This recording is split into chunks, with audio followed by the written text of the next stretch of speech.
Hello and welcome to the Thoughts on Wrestling podcast. I'm your host as always, Rob, joined as always, by Dan. How you doing, Dan?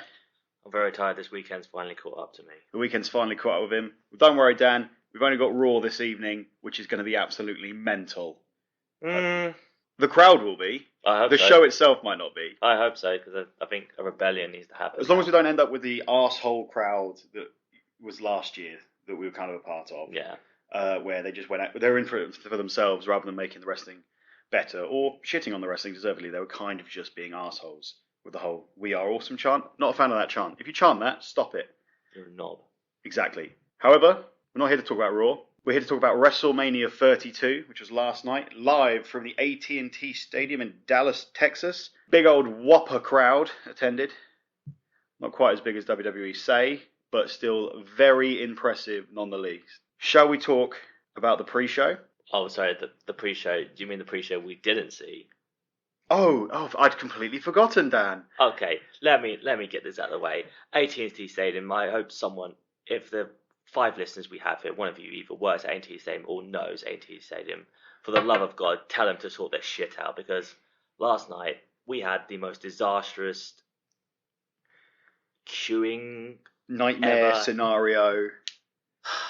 Basically, what we were told was, we weren't even told, we kind of read it on Twitter, actually, was that the Wi-Fi went down in the building, which affected the scanning handheld scanners they have to like beep you in with a ticket just to say it's confirmed. So basically, we couldn't get in, and quite a few other people couldn't get in.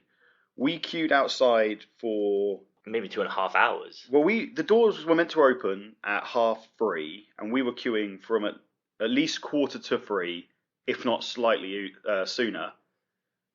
By the time we got inside, it was 5:45 local time, so 15 minutes before the main pay-per-view started. As we got inside, the Usos and the Dudleys were about to come out, so we'd already missed Kalisto and Ryback. We'd already missed the Divas tag team match, the true main event of the night. Absolutely. And like I say, with the Usos. But we didn't see the Usos because we thought we'd better get some drinks and some food in us. Otherwise, this is going to be a really long night. To summarise, Kalisto beat Ryback, making Ryback's heel turn pointless. Team Total Divas beat Team Bad and Blonde. No one cares. And the Usos beat the Dudley Boys. No one cares.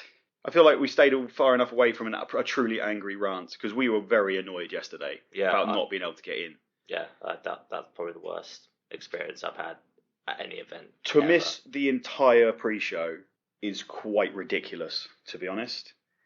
And I hope somebody gets in some serious trouble for that complete cock-up. Yeah, just because I didn't miss anything of note doesn't mean I didn't want to miss it. I mean, I paid to be there. I wanted to see the entire event. Absolutely. I think some of us deserve something, like maybe, I don't know, anything. It's just queuing out there, and especially because the weather in Dallas is hot.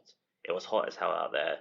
And you can't teach that. No, you can't. But still, it's just someone should have done so. Like we were literally about 2 minutes before we're about to go in, a woman comes over to us and said, "Oh, by the way, entrance A of AT&T Stadium is open and there is no queues." Why couldn't you done that when you knew the problem was happening?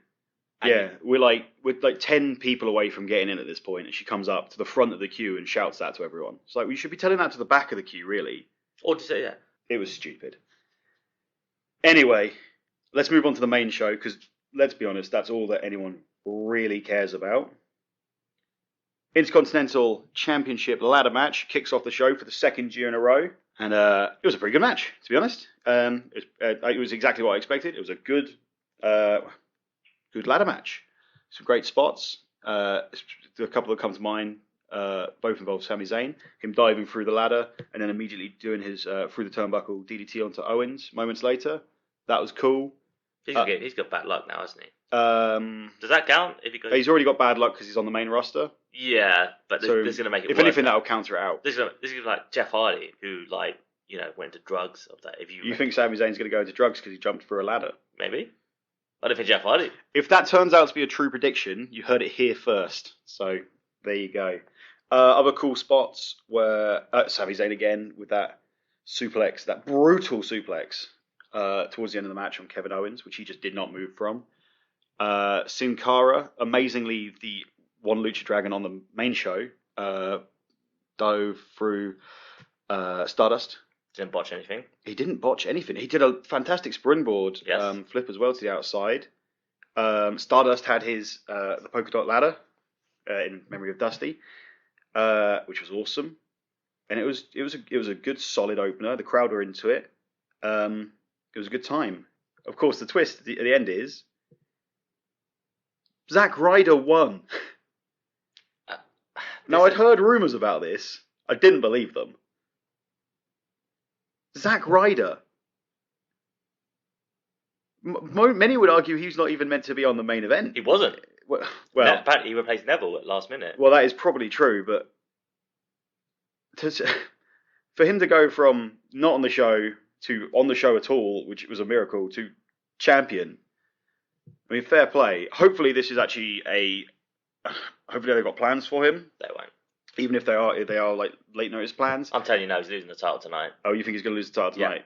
Yeah. I'd like him to be more than just a transitional champion. Nah. To be honest, I mean, we met him in the Elimination Chamber during Access. We shook hands, and I said, "Nice work, buddy." I didn't wish him luck. Wish I had, because then I could have taken all the credit for last night. But again, solid opener. Yeah, I thought it was good. As I was a bit shocked by the finish, because obviously I think a lot of us had either Owens or Sami Zayn to win. Then this is where, when you start looking at the booking decisions for the entire event, this is the beginning of it. There are a few puzzling results, you could say. Oh, next match. Wait till you get to the next match, because that is just... Well, shall we move on now? Yeah. The next match, of course, is Chris Jericho versus AJ Styles round 4. Chris Jericho, famous these days for putting over new talent. He's already done it with... Let me get to it. He's already done it with AJ twice. He, of course, famously let Fandango beat him a couple of WrestleManias back. He's always wanted to work with the newer guys. He wanted to work with Bray Wyatt a couple of years back as well. So obviously AJ Styles won. Is that correct? No, he did not. Oh, that seems very unusual. No, once again, 50-50 booking just continues, and it is the most ridiculous thing. I'm not for words. I had a feeling Jericho was going to win, but I didn't want to believe it. But at the same time, it's just, Jericho is a part-timer. AJ Styles, you've just signed for a shit ton of money to make, and you would think that to invest this money and get something out of it, you would push AJ Styles to the moon. Classic Vince booking, though. You've got to destroy somebody to rebuild them in his own image. Damn Who it. the fuck gives a damn which companies come from? At the end of the day, Vince. it's not. Let me finish. All right. Here, they've, and I'm doing air quotes here. Mentality is He is. I can see him doing. We do what the fans want. The fans love AJ Styles. He is one of the most over. Would you say he's one of the most over talents these days? Like, I wouldn't say with the casual crowd, in honesty, yet. I think not yet. I think he could be. Apparently, house shows he's been getting the biggest reactions. So. Oh, is that true? I didn't know that. I think he can be. I think he definitely can be one of the most over people. He's been getting decent reactions. Don't get me wrong. But when you compare his reactions to, I'm going to go to NXT, for example, American Alpha, Enzo and Cass. I mean, those are over people. I really think they should have put him in NXT instead of doing this. This is just. I can't say I'm surprised that he's come in and lost. I mean, it reeks of Vince bringing in somebody just to lose. Like similar to we've already talked about how Sting came in last year and lost when he really should have won, but it was Vince and whoever else made that decision, wanting to get one over on WCW again. And AJ is Mr. TNA, or was for a very long time, so it's kind of the last thing Vince wants, even though it really doesn't matter, is for somebody famous from outside of his company coming in and beating Chris Jericho, his multi-time world champion, 9-time Intercontinental champion. Again, it doesn't matter, and I'm sure if Jericho had been asked to, he would have lost. but I get the impression it wasn't his call. But shouldn't he, if he's a veteran, shouldn't he have to say, "Oh, I don't think that we should really do this. I think we should do." Don't stop. This is the problem with these talents. They need to. I know they can't go anywhere. Well, I think they could. Like they could probably make more money on the independents than where they are now. Maybe not like the upper. Maybe not. Or I don't know. Maybe I don't know. But like they need to literally get the fingers out of their ass and start saying no to what they suggest and say this is what you should do. I tell you what shocked me more, although again I say shocked. At Fastlane, Chris Jericho kicked out of the Styles Clash. He did it again last night. Surely this is the end of the Styles Clash. They must be moving away from it as a finisher. Special move, things like that. But it's not winning matches for him, and there has to be a reason for that. I'm guessing they're still scared that if he's going to break someone's neck. Yeah, I mean, speaking of breaking necks, there was that really awkward tumble where I think Styles was going for a power bomb, and Jericho lifted him up on his back, and then they kind of staggered back, and AJ fell over the top rope, and kind of just landed on the apron. That's not the first time that's happened either between those two. I mean, at Fastlane, Jericho almost dropped him in his head several times. I thought it was a good match. It was quite slow in the middle, though. To be honest, there were a few rest holds that just slowed down the pace. A bit of a shocking victory. I think everyone was expecting Jericho to put somebody over again. But I'm a big fan of Jericho, even in his current, nowhere near his best. I still like Jericho. So I was kind of happy to see him win at the same time. But how long is he going to stick around for? A couple more months maximum before he disappears on tour again? Probably. And then who's going to be left? It's going to be AJ left. And I bet you've been a few months he's not over. Well, I can't really say that. I mean, I'm guessing we're going to have to get another match out of these two again, which I'm getting sick and tired of this. I hope not. 4 was too many. 5 would be ridiculous. Personally, I would have booked it as simply as this. If I was going to stick with their feud, I would have forgotten the Y2AJ garbage. Probably. I would have had Styles win on the first night of Raw, Jericho turn heel at Fastlane, cheat to win, and then at WrestleMania, AJ wins clean. Jobs are good and move on for both guys. But typical WWE booking, we have to see the same match 100 times each week. And by the time it gets to the main pay-per-view of the year, I don't really want to see the match again because I've seen it several times already. Mm-hmm. That said, cool little code breaker to win the match from the top rope. Well, intercepting. Yeah, so I went for the phenomenal forearm. Phenomenal forearm. And Jericho was the ref of the way into the code breaker. Cool. I would say cool little spot, but at the same time, one person went over, and that's it. Yeah. Moving on to the New Day versus the League of Nations. We've got to talk about the amazing New Day entrance coming out of a massive box of Bootio cereal, which was just fantastic. Secret for you though, they weren't in that box of cereal. They ran around the back when you weren't looking. I've ruined the illusion for you all now. I do apologise. It was pretty funny as well when the League of Nations came out and started kicking all the cereal bits around. When did this match become a 3-on-3 tag match, Dan? Last second. Because as far as I'm aware, they were still advertising it as a handicap match on the pre-show. Now, I'll remind you, this is the 3rd match on the main card, and they've changed it. And to put it bluntly, I don't know why they did.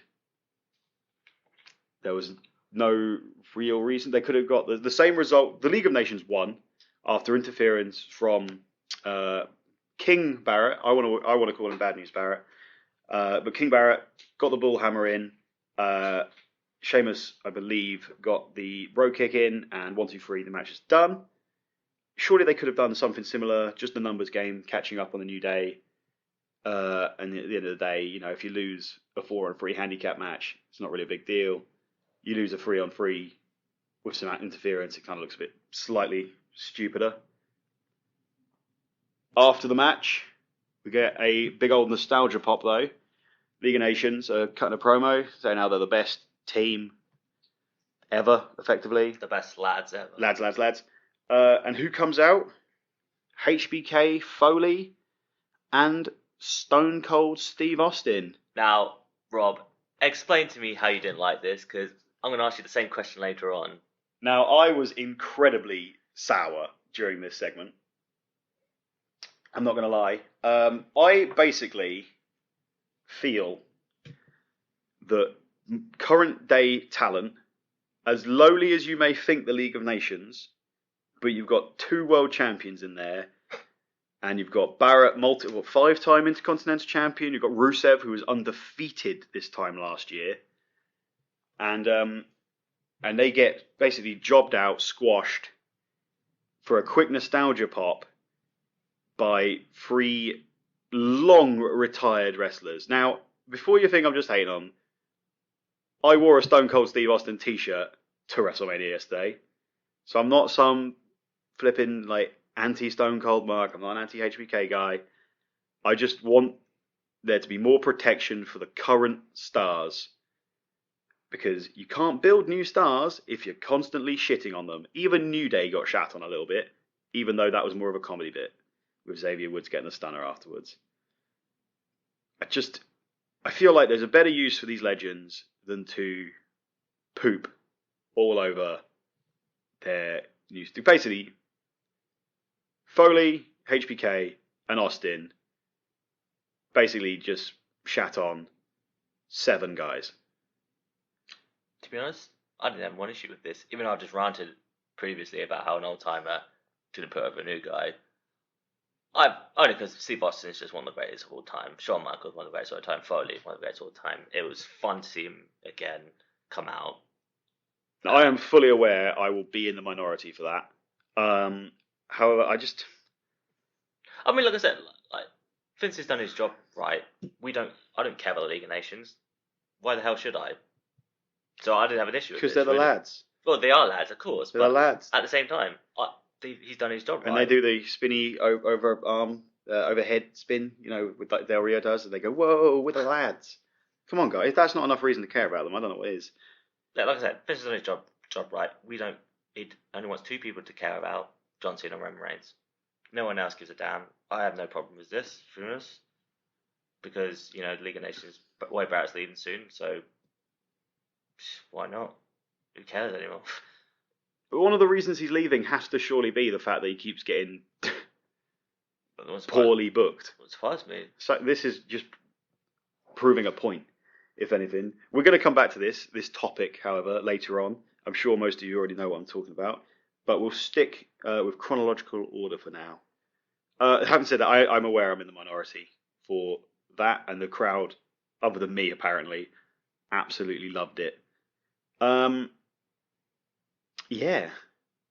Moving on to what I'd say personally was the biggest disappointment of the night: the Brock Lesnar, Dean Ambrose, no holds barred street fight.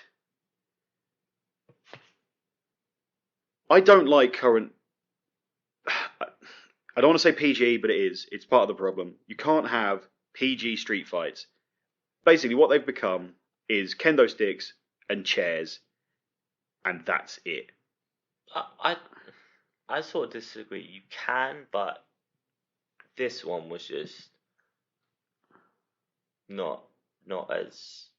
I mean, first of all, they must have had time cut because this was too short, and it felt very short. It was over before we'd even really felt like we got into the meat of the meat of it. Yeah, and to be honest, it was just a one-sided ass kicking pretty much, which I was expecting, but I wish Dean Ambrose got a bit more out of it. That probably would have made it a little bit better, but it was just a one-sided. We had the suplex counter on the big screen, helping us all count along with Brock Lesnar suplexes. I forgot to mention, within the New Day match, obviously they had the New Day Rocks.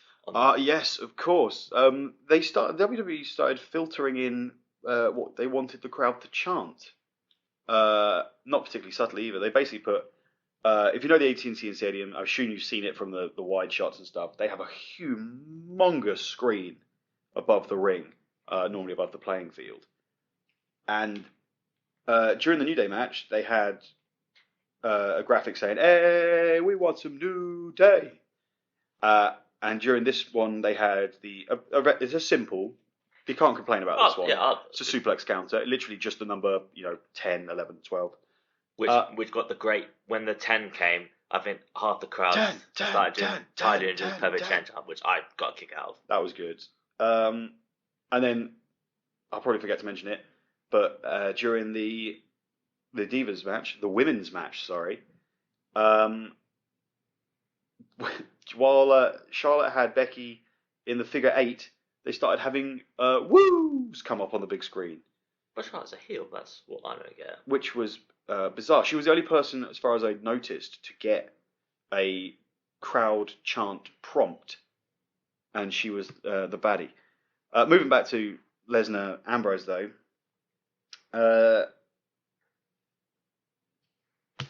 it was lacking.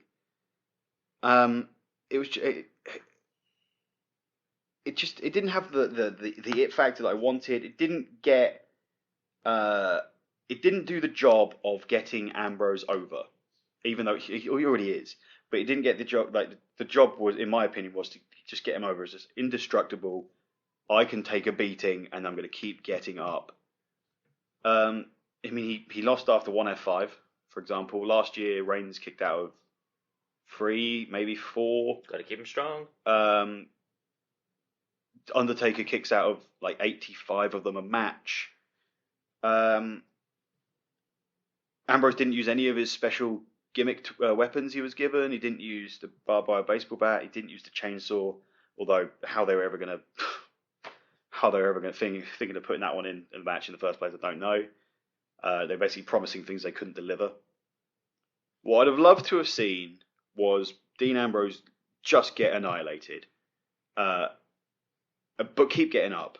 They could have used some of that fake blood they used for Roman on Raw a couple of weeks back, or if they were feeling reckless, they could have let him blade. But we don't really need that anymore. Fake blood's fine, in my opinion. It gets the point across. It's a story after all.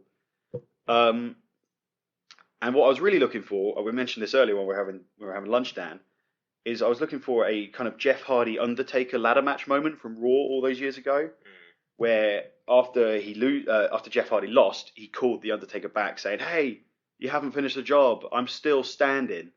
And Lesnar would come back in like the Undertaker did, and just as he's about to F5 him again or whatever, he'd kind of just like pat him on the cheek and show a sign of respect, and do it that way. I think that would have worked wonders. Because at the end of the day, Lesnar should have won that match because he is an absolute beast, both in booking and reality. But it just fell flat, really. I mean, the worst. Lesnar took some hits with a kendo stick. He basically German suplexed himself onto some chairs and threw Dean Ambrose over them. And then he got the Dirty Deeds on. He did get the Dirty Deeds on the chair. But yeah, it was just. I was expecting and hoping for more, and it didn't really deliver. Like you say, maybe they had time cut, but considering how the show overran by 52 minutes, give them another 5 minutes. What's it going to make? What who cares at this point? Also, put the Under the Giant Battle Royal back on the pre-show if you're that desperate for time. I know it's a good buffer between main events, but I mean, we're paying to see the main shows. Anything else you want to add on that, Dan? No, you pretty much covered all of it. Cool. Well, let's move over to the No Longer Divas division. In the pre-show that, of course, we missed, Lita came out with the new Women's Championship belt. The first ever Women's Championship belt. Definitely wasn't like 7 years ago or whatever when they last had one, when they merged it with the Divas title. I'd seen some pictures flying around before of the belt, the white leather and the red and things, and how it is effectively just a slightly smaller version of the world title. And I didn't like it at all. I thought it was a bit naff, to be honest. But haven't seen it in person, haven't seen it actually like in use. Charlotte lifting it above her head after she won. I changed my mind on that. It looks okay. Yeah, that's fine. I still kind of want them. I'd have preferred them to have like a slightly different look to it, but like you've mentioned several times to me, it's kind of the UFC way of having belts. Yeah, the UFC has every division they have. They just have the same belt. It's the same design, same size. But I think that's a little bit boring. I'm glad they've. At the end of the day, I'm just glad they've got rid of the butterflies. Because Diva Hope. Holy hell! Yeah, they were. They were. I watched this match back this morning, and they try and stay away from Diva as much as possible. They call them just women superstars.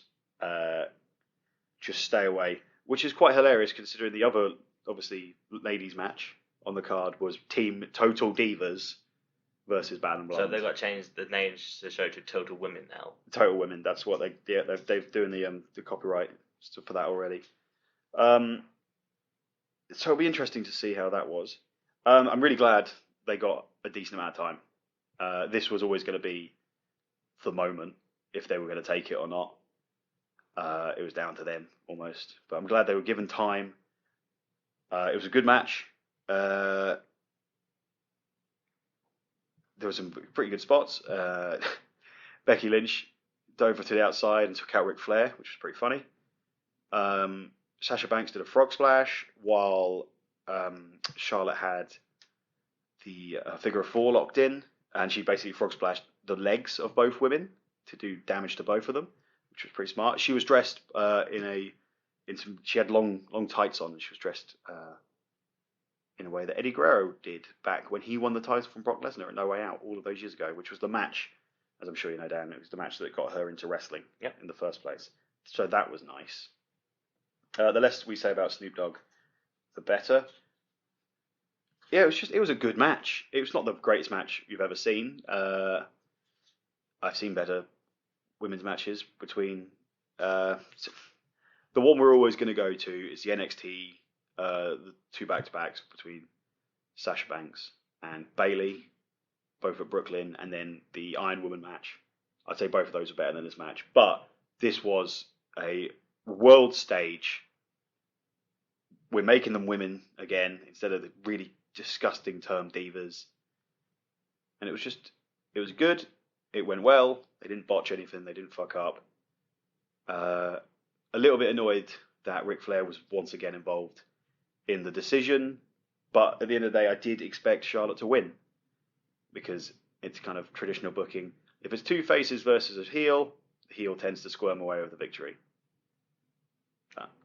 Which is... Yeah, I mean, this was like I wouldn't say it's on par with it. It felt like an NXT women's match for obvious reason. Yes, but it wasn't at the standard that we know we can do it. I mean, like I said, it's still a good match. I mean, you've had to mention there was Sasha did a dive to the outside, but she almost killed herself. She rolled. I don't know if you... Oh yeah, and she kind of landed on Charlotte's legs, and they kind of just rolled through together. Yeah, and then Charlotte that's dangerous. And Charlotte did a beautiful moonsault to the outside as well. She did. I forgot about that one. That was beautiful. I mean, yeah, like I said, it was on that NXT women's level, but we've had better. I mean, we will see better again. Oh yeah, and I mean, Asuka Bayley from Takeover, I think was better than this. But I mean, I'm not shit on those 3 days. They put all that hard work in. And it was decent enough. They got there. It was what it needed to be. It needed to be a good, solid match. It didn't really matter who won. I think they made the right choice for Charlotte, to be honest. Do you think? I do, in a way. If it had been a one-on-one match between, say, Sasha and Charlotte, if Charlotte had won, I'd have been pissed off because it would have been time for Sasha. The fan support's there. They could have done the Ric Flair tries to interfere again, like he always does. Referee does the "you're out of here" spot, and then Sasha goes on to win. But because it was a triple threat, I expected. Yeah, I mean, I did think going into this, I thought that if they wanted to surprise us, that Becky Lynch would have got the win. Because she would have been my second choice, to be fair. Oh yeah, I wouldn't mind Becky Lynch. Like, I know a lot of people are pissed off at the moment because Sasha's not the champion, and I can see why, but at the same time, people need to figure out the difference between my favorite wrestler isn't champion, thus wrestling sucks, isn't a valid reason to think wrestling sucks. Bad booking, and just terrible storylines and just general negativity and stuff. I'm of course talking about Roman Reigns. Like, there's a reason people don't like Roman Reigns. It's because everything around him is done poorly, to a certain extent, sometimes to a massive extent. But like, Cesaro he's one of my favorite wrestlers. He's injured at the moment. I'd love him to be world champion, but because he's not, it doesn't mean it's the end of the world for me. But there is that slight difference. I think people do need to remember that WWE aren't incompetent because your favorite wrestler isn't world champion. They're incompetent for different reasons. I mean, you never know. Maybe tonight she might win the belt. You never know. Just absolutely wait. I would say wait until Raw, and then if they still don't do it, then maybe you do have a chance to bitch out. But just I mean, like I said, there was no issue. I had no issue with the winner. Like, absolutely not. To be honest, yeah. In some ways, it's just as big to win something or debut or whatever on the Raw after Mania than it is Mania. I think because it's all the same. I mean, most of the end of the day, this was to get this division over now, like, and get it a fresh new coat of paint. Yeah. To get it running, and then obviously, maybe whenever she's going to come out, give Bailey on there, then maybe that's going to give it more, fuel to the whatever you want to call it, and just get it there and get it to how, get it maybe on par to the NXT women's. You never know. So we'll see. But yeah, I had no problem with this whatsoever, and thank God they're finally putting some focus now on women's wrestling because they damn well deserve it. Long may it continue. Because they've got the talent. The talent's all there, and it's all coming up from NXT still. They just need to make sure the fans are still interested, because the talent's there at the end of the day. And as long as they just stick with the very basic NXT policy of booking women, of book them like they're men but have women wrestle, you're fucking golden. Yeah. Moving on to Hell in a Cell. Shane O'Mac versus The Undertaker. There's only one reason people are really talking about this match. What, Shane O'Mac's jiu-jitsu skills? Yes, absolutely. His punches are deadly, my friend. Oh, no, his triangle. Sorry, not triangle. What the hell was... Shit, what was the name of the... triangle, omoplata, not omoplata, gogoplata. His version of gogoplata was just, not good. I have done jiu-jitsu before, but I can't really say that. But at the same time, I know a good one. You see it. Well, the story of this match was who was going to gas out first. Shane McMahon, obviously, 47-year-old man, in terrific shape, however, versus The Undertaker, 50-year-old man. So this was always going to be a slow match, to be honest, as they kind of plodded around. Quite a few rest holds, quite a few bits and bobs. In a similar vein to how I talked about the street fight and how they just don't seem to work that well in current WWE, Hell in a Cell to me is always just the most brutal matches. They destructive, hellish. You expect to see some blood. You expect to see some really crazy spots. We got some crazy spots, but in this current era, it just seems a bit bland almost. It's like I'd rather them not have any these days. Until they're prepared to, go crazy on them again. Yeah, but obviously, it's a big move. Shane McMahon kicked out of a choke slam on the steel steps. He kicked out of the last ride, which is the first time I've seen the Undertaker do the last ride properly in years. He actually picked him up properly instead of just going from the corner, lazy man style. They went through one of the announce tables after they got onto the outside. Undertaker cleverly getting Shane O'Mac off with the sleeper. Well, they just dived through the announce table. Yeah, well, before that, Shane O'Mac bulk cutted his way out of just one of the walls of the Hell in a Cell, which was set up. The Undertaker spearing him through the wall. I was thinking about this earlier. I was like, what was Shane O'Mac's initial plan? Because his initial plan would seem to be he'll cut the bolts. And then he kind of put the bolt cutter down and turned around and just started attacking the Undertaker again. And then Undertaker speared him through. It's like, well, I want to know what Shane McMahon's next plan was. Was he just going to kick it down? Or all I'm saying is it's quite convenient that the Undertaker happened to spear him through that one section just after he cut the bolts. I am being picky with that, however. Biggest spot of the entire show, however, as predicted, goes to Shane O'Mac as he jumps off the top of the cell, elbow drop in The Undertaker, who actually moved out of the way just in time. A perfect roll out of the way, by the way. Shane was in the air, he could do nothing about it, and then The Undertaker moved. Quite often you see them move before they've even jumped, and it's like, ugh, why did you jump for? Perfect timing, however. I tell you what surprised me. I was expecting this match to be slightly more of a storyline match, considering quite a big story involving basically control and sort of ownership of Raw and all of that nonsense. No Vince McMahon.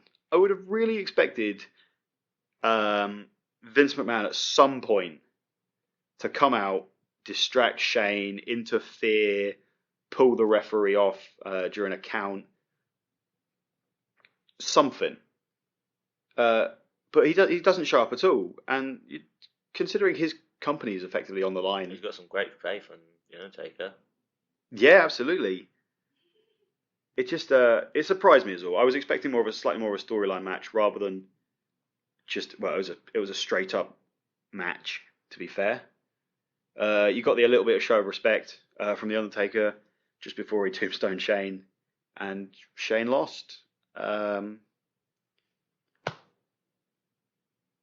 Slightly disappointed in this match. I'm never going to be disappointed in Shane jumping off. He's got some kahunas on him. But just I was expecting again. I feel like every match on this card, I was expecting more than I got, and I don't know if my expectations were just too high or what. But I got the impression from every match afterwards that I was just disappointed slightly. Yeah, I wholeheartedly agree. I guess this match was set up just for that one spot, and that was it. One thing that is a lot of people have been saying, and I did notice it, but I never gave that a thought, is after the match was over, Undertaker took his gloves off and left them in the middle of the ring. Oh, did he? Yes. And I did not see this. And people are saying now that this could be it. Now, if that is the case, why in the hell did he win? Why, if that was his last Mania, say if it is his last Mania, if that's the case, but I don't know if that was. I don't think it will be his last Mania. I really think they're going to do John Cena Taker next year. Oh, it's too late now. I really think it's too late. I still think they'll do it. I mean, maybe SummerSlam, maybe? I don't know. Maybe do that at SummerSlam, maybe. Maybe. I think that match will happen. But if Undertaker's retiring, he needs to retire at WrestleMania. So it either needs to be his last match, yeah, but so if or not be his last match. If he you know say he has retired, say he's, you know what, this is it now. Why did he win? Well, the stipulation was if he didn't win, he'd be gone. Exactly. So why did then you do a giant storyline with Shane McMahon? Or if you didn't want to do this Shane McMahon versus the family, why didn't you have Vince have his change of heart, and Vince join with Shane? Screw over Stephanie and Triple H. Shane's in charge now. Yeah. You've pissed me off. You couldn't even beat Roman Reigns in the main event. Spoiler.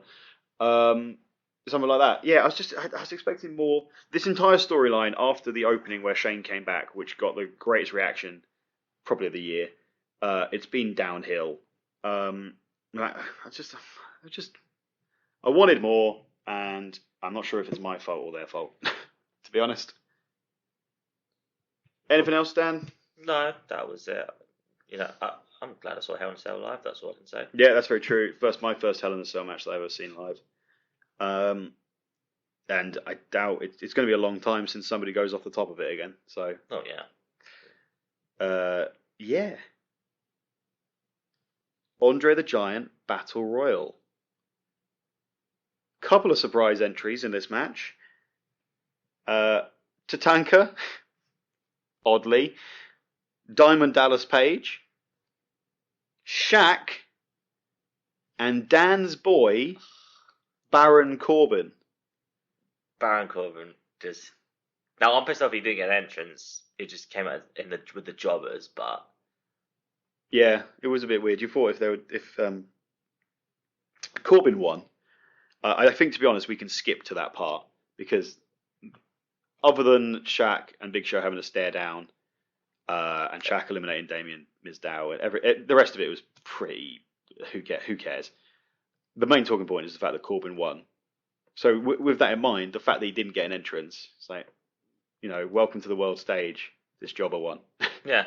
It's like, but you got everyone. Well, I won't say everyone cheering, but you got a good reaction out of it. So why not have him as like the last man? Like, not you're gonna have Shaq as the last man, probably because he's the celebrity. You can have Diamond Dallas Page quite late as well. They're all fine having entrances, but why not have Baron Corbin get an entrance, have Michael Cole, JBL, and Saxton go absolutely bloody nuts over it, and just sell, because not everybody in the world watches NXT. That's a fact. Otherwise, you'd know WWE would be bragging about those viewing figures. Have him come down, have those guys sell the holy hell out of him to everyone all the casuals who watch WrestleMania, and just the people who only watch Raw, or only watch SmackDown. Somebody sell on this guy, because I'm assuming he's moving up now to the main roster. I hope so. No, it would be bizarre if he didn't.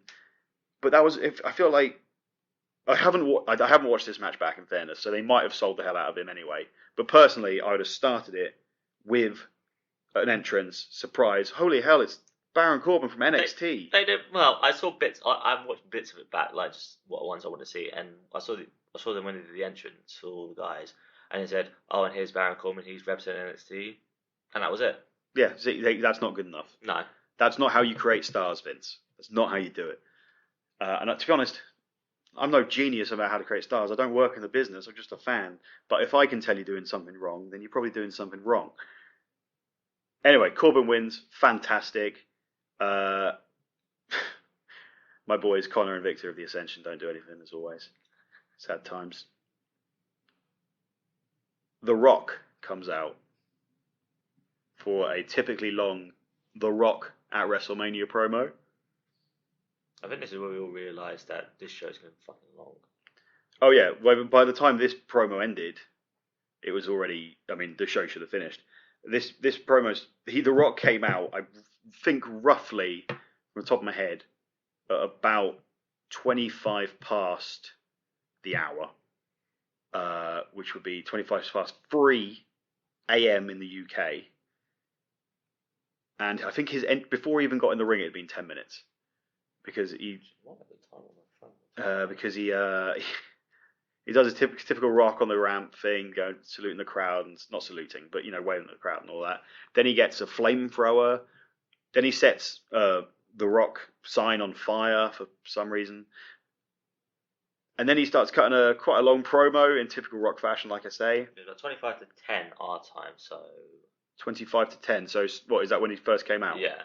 Okay, so slightly later than I said, which actually makes it kind of worse. About 4ish in the UK, 25 to would be 25 to 4 in the morning.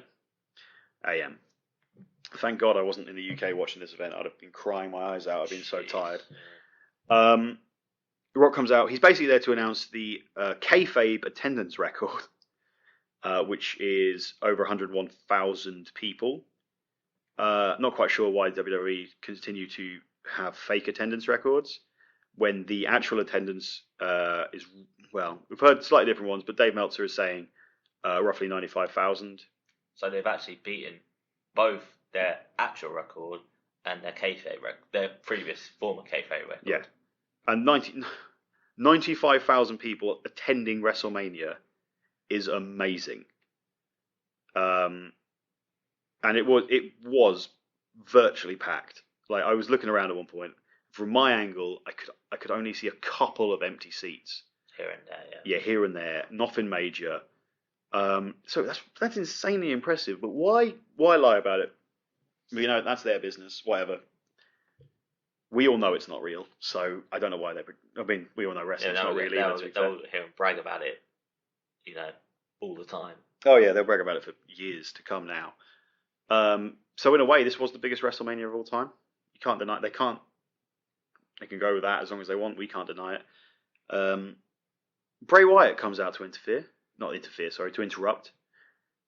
And this leads to the second case of legends and retired, semi-retired athletes, wrestlers, beating new stars.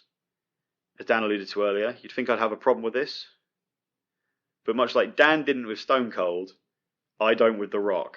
So welcome to Hypocrisy Town.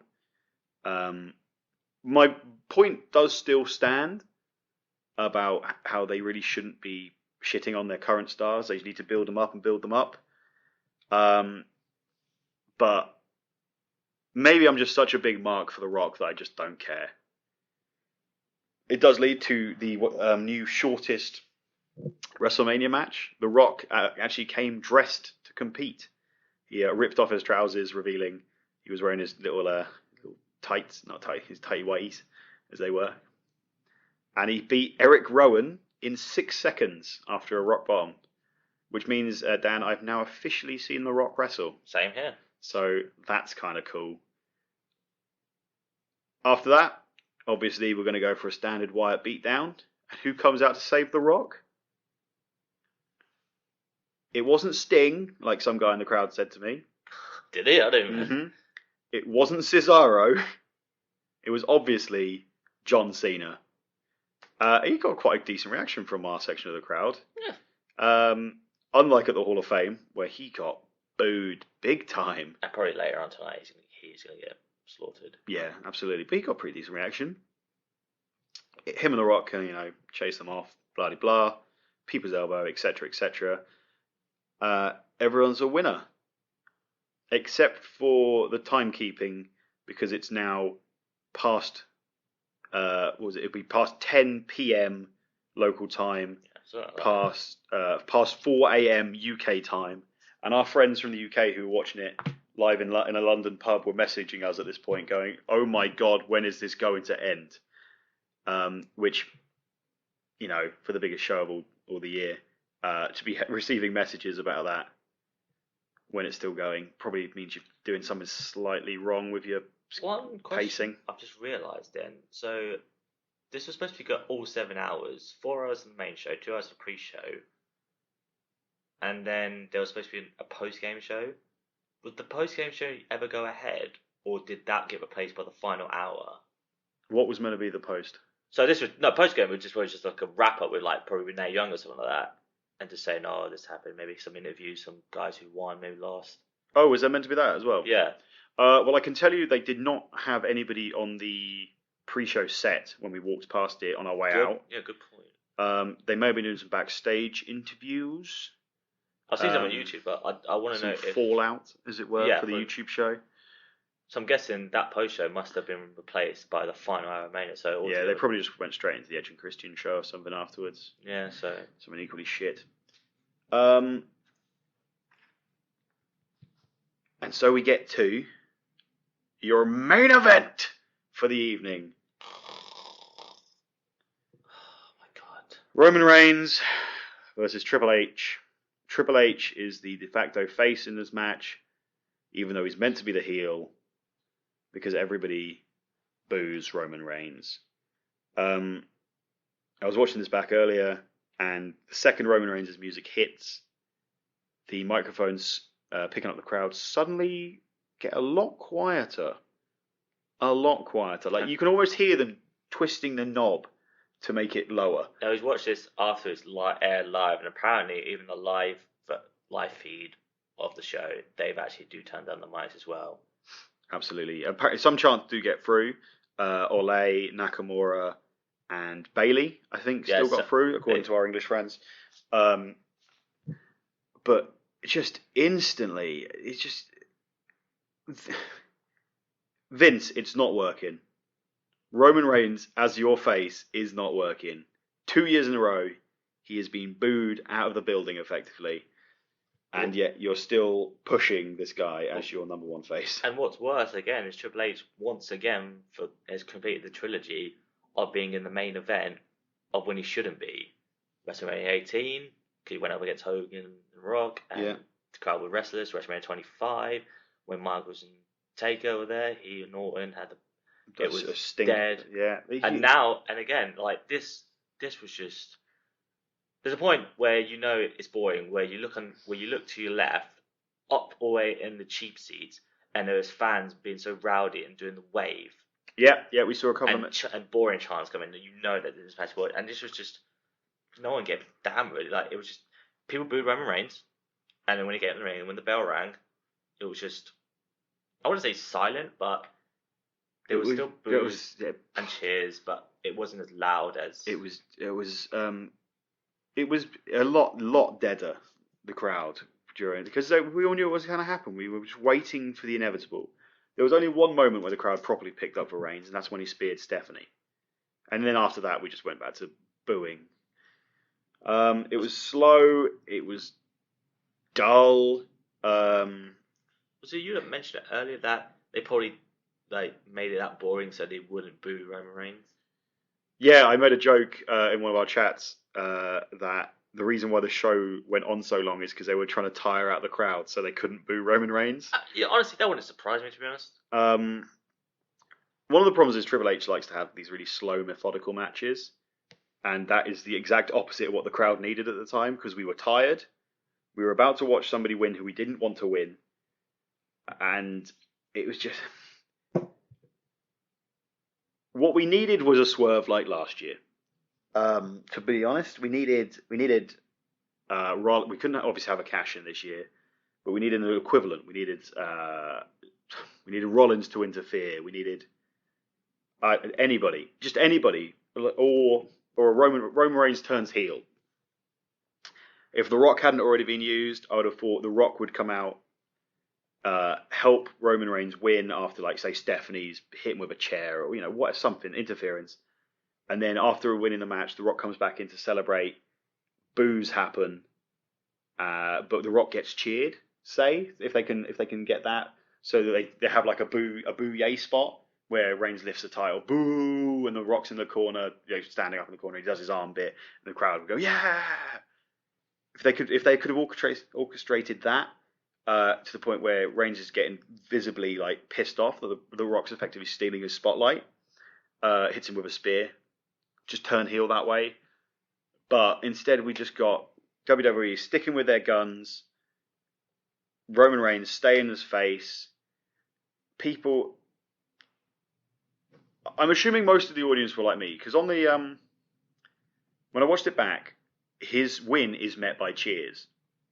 But I distinctly remember thinking at the time, I can't even be bothered to boo at this point, like properly. I did a couple of boo, you suck, etc., etc.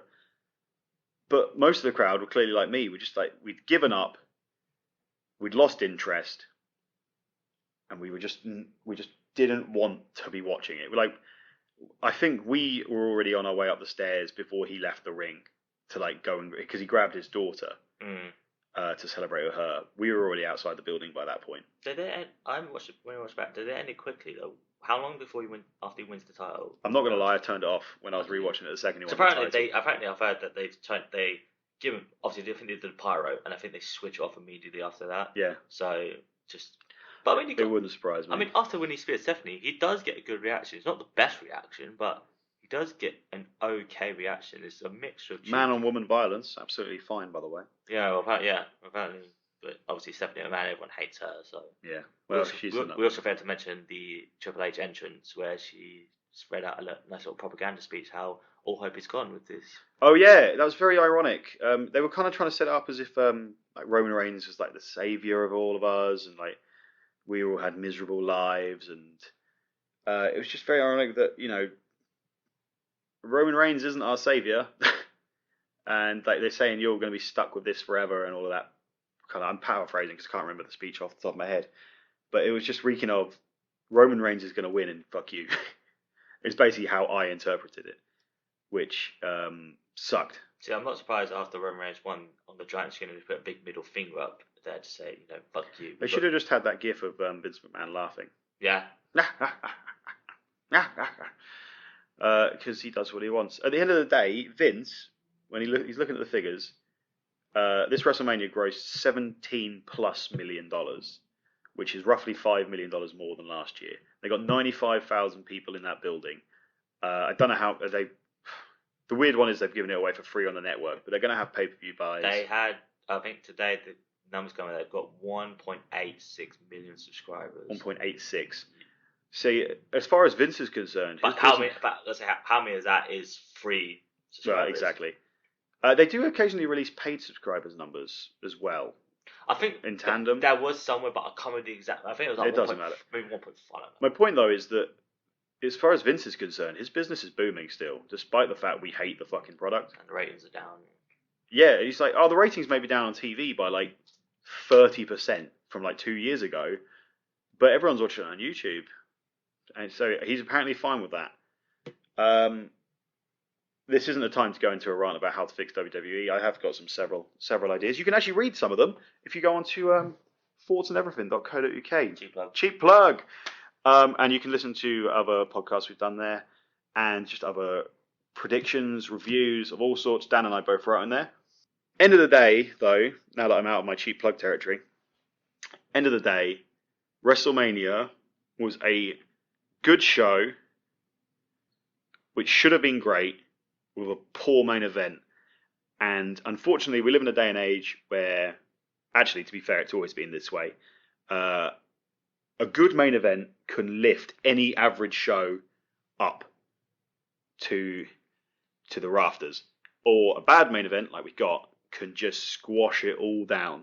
Because by the time that bell rang with Roman Reigns won, I'd forgotten that the opening match was a bloody blinder. I was just like, this sucks.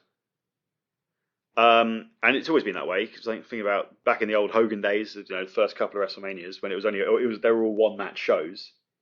If that match was decent, it was a great WrestleMania. If that match sucked, like they do occasionally, it was a bad WrestleMania. Is the way it's always worked out. I'm looking forward to tonight to see what they do. Hopefully they try and address some problems, but hopefully it's not like last year's post-WrestleMania Raw, when it started off, the first hour was hot as hell. The crowd were into everything. They were promising a Lesnar-Rollins rematch then and there, and then the next 2 hours sucked.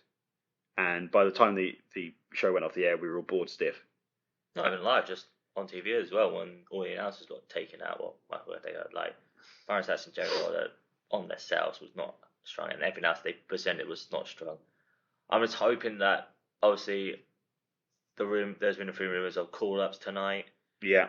Maybe, a certain certified stud and a big guy, maybe a certain club joining. Yeah, maybe a certain hugger, maybe, maybe Big Joe Uso. Yeah, just they usually say this Raw is the beginning of their sort of season. And after what we witnessed last night, it needs to be just give us something to like say, wow, this was a good. It's been a good weekend. I'll give it that. Just give me a reason to be excited for the fact I'm going to Raw in 2 weeks in London. Yes. Oh, for next week's show when we have. Give me a reason to tune in again. Because right now, I'm not going to lie, for the first time in about 5 years, I can't really be bothered to watch wrestling. Yeah, I mean, I don't watch the weekly shows unless I only watch segment wise. I mean, I will be going to Orlando next year just because it's Florida. But I will put WrestleMania there because I had a good weekend this weekend. NXT was great. Got access. Being a part of a decent. Oh yeah, we've had a good time. Don't get us wrong. Yeah, and obviously just give us something that we can just. I won't say believe in, but like just give us something that we can enjoy. Yeah. And don't fuck it up, which I can't really say that because they're going to do it anyway. But just give us. I want something. Give us a little bit of hope. Give us something to think about. Anything, a couple of fresh call-ups, maybe a heel turn, maybe something. It could be anything, to be honest, but it's got to be something. There's got to be something big, because otherwise, this WrestleMania for the main show will be regarded probably as semi-poor, to be honest, which is unfair on quite a lot of the lower card talent who actually put on decent matches. Again, I'm talking about the ladder match. I'm talking about the women. I'm talking about Kalisto and Ryback, where about 4 people saw them because no one could get inside. But apparently the match itself was actually quite good. Yeah, but I still haven't had a chance to watch it. Anyway, it's time to go. Thank you, Dan, as always. Like I said, if you want to hear any more, you want to read any more of our silly wrestling-based opinions and non-wrestling-based opinions, you can head over to thoughtsoneverything.co.uk. If not, that's fair enough. I'm not going to complain. It's up to you. It's your life. You live it how you want to. We'll see you at Is it Payback now? It's Payback, yeah. Payback now, no longer Extreme Rules. We'll see you in a bit. All right. Bye-bye.